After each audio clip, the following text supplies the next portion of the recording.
नमस्कार दोस्तों, जय माता दी। तो आज की इस वीडियो में हम बात करने वाले हैं कि पांडव या कौरवों के कारण नहीं बल्कि इस शख्स की वजह से हुआ था महाभारत का युद्ध। तो चलिए वीडियो शुरू करते हैं। पांडव अंतिम समय तक युद्ध नहीं चाहते थे। दुर्योधन भी युद्ध से हिचक रहा था, लेकिन एक शख्स ऐसा था जो दुर्योधन को लगातार उकसा रहा था, जिससे इस तरह की स्थितियां खड़ा कर दिया कि भयंकर युद्ध छिड़ गया। इस शख्स ने ही कौरवों और पांडवों के बीच दुश्मनी की ऐसी आग पैदा की जो समय के साथ विकराल होती चली गई। महाभारत ऐसे युद्ध की कहानी है जो हमेशा से इस देश के मानस में छाई रही है। यह युद्ध देश के महायुद्धों में गिना जाता है। इसके बारे में हजारों सालों से पढ़ा जाता रहा है। ये ऐसा युद्ध है जो कौरवों और पांडवों से ज़्यादा एक कुटिल शख्स के प्रतिशोध का परिणाम था। इस प्रतिशोध को वह ना जाने कितने सालों से अपने सीने के अंदर पाले हुए था।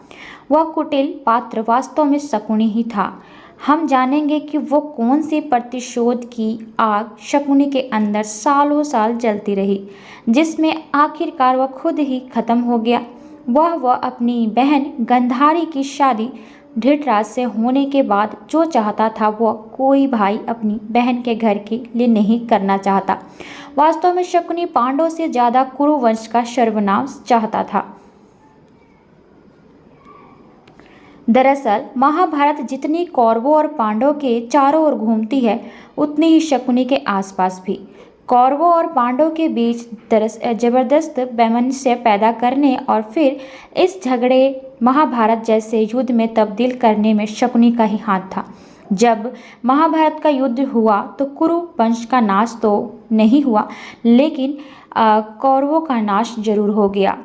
इस युद्ध में शकुनी खुद मारा गया, उसका बेटा उलूक भी नहीं बचा। शकुनी महाभारत का मुख्य पात्र है, गंधारी का भाई है, दुर्योधन का मामा है। वह अपनी सारी कुटिल चालें पासे और भांजे दुर्योधन के जरिए चलता रहा। वह गंधार नरेश सुबल राजा का बेटा था। जब गंधारी की शादी धृतराज से हुई तो शकुनी भी वहीं आ गया। वह दिल और दिमाग से कपटी और दुष्ट था। दुर्योधन ने शकुनी को अपना मंत्री नियुक्त कर दिया।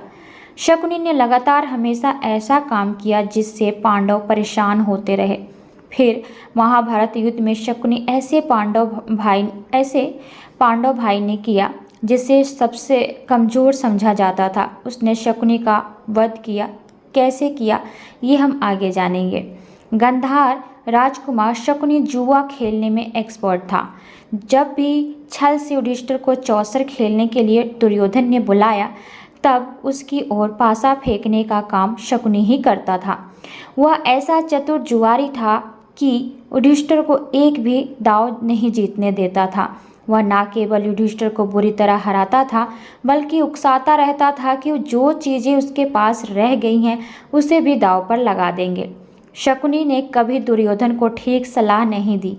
कहा जाता है कि गंधार नरेश ने राजनीतिक उद्देश्य के लिए धृतराज से अपनी बेटी गंधारी की शादी की थी, लेकिन इस बेमेल विवाह को शकुनी ने कभी पसंद नहीं किया। उसे लगा कि कुरु वंश ने ऐसा करके उसके राज्य और परिवार दोनों की बेइज्जती की है। क्योंकि कुरु वंश का बहुत शक्तिशाली था, लिहाजा शकुनी सीधे सीधे उनका कुछ बिगाड़ नहीं सकता था। फिर भीष्म अपनी ताकत से गंधारी को धृतराज के लिए ब्याह कर ले आए। इसलिए उसने कसम खाई थी कि वो उसका बदला लेगा और कुरु वंश का समूल नाश कर देगा। इसी वजह से वह ऐसी चालें चलता था जिससे कौरव और पांडव लड़े और खुद को खत्म कर ले। दुर्योधन चूंकि शकुनी पर जबरदस्त विश्वास करता था, लिहाजा शकुनी के लिए कैसी भी साजिश करना बहुत आसान था। शकुनी की साजिश की वजह से पांडव को पहले वनवास भोगना पड़ा, फिर द्रौपदी की बेइज्जती हुई। इसके बाद ये कला महाभारत के युद्ध में बदल गई।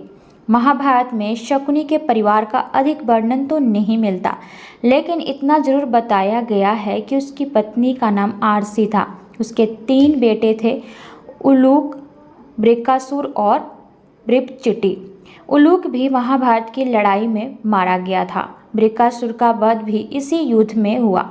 वृपचिटी जरूर युद्ध में जीवित रहा, बाद में गंधार का राजा बना।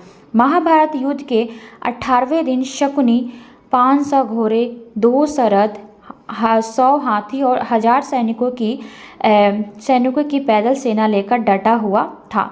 उस दिन कौरवों की सेना को बहुत नुकसान हुआ। ऐसा लग रहा था कि अब कौरवों की हार तय थी। जब शकुनी और उसका पुत्र उल्लूक सहदेव की ओर दौड़े तो सहदेव ने पहले उल्लूक का सिर खंडित किया और वो मारा गया। उसके बाद शकुनी और तेजी से युद्ध के लिए भागा। उसे बेटे की मृत्यु का आघात भी लगा था। उसने सहदेव पर भीष्म शक्ति अस्त्र का प्रहार किया। सहदेव ने बाण द्वारा उस शक्ति को निष्क्रिय करने के बाद भाले के आघात से शकुनी के मस्तक को धड़ से अलग कर दिया। तो उम्मीद करती हूँ कि आज की वीडियो आप सबको अच्छी लगी होगी। तो चलिए आपसे मिलते हैं अगली ही ऐसी ही वीडियो में, तब तक के लिए आज्ञा दीजिए। धन्यवाद।